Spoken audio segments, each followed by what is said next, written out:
ole tungtuma chuanin kan contact list te email a save dan kan en ho le dona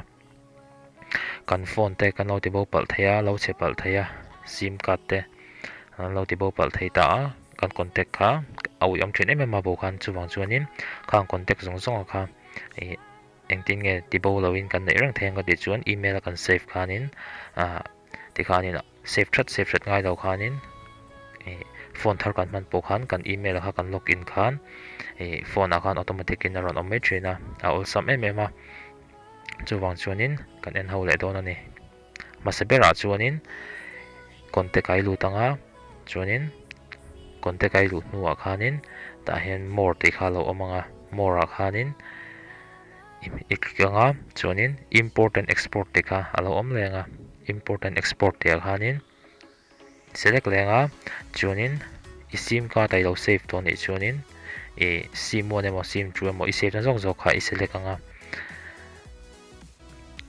chuanin ta hianin contact i save tu ho song song kha tianin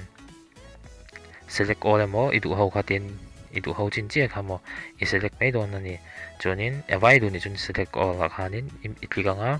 chuanin heta avelam pangzo ka hian import te kha lo omanga import de kai met lenga chuanin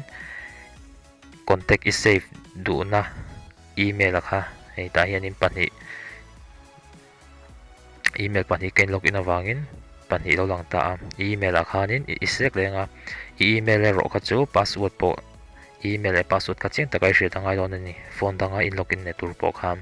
chuanin i select anga email kha chuanin tikhanin ain import anga ti hianin reilote inga kanga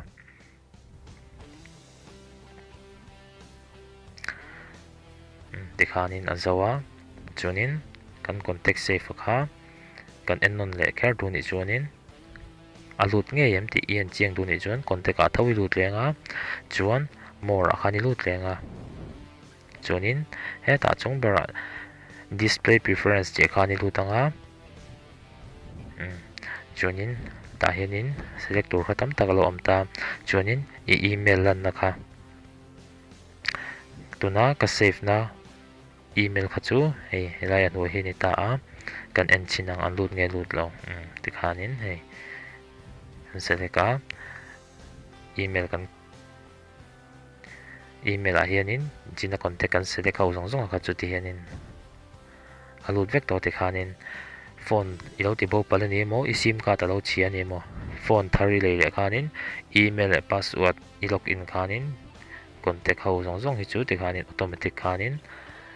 i phone le thara khanin alo omme to don ani save that ngai lo khan ti zong khani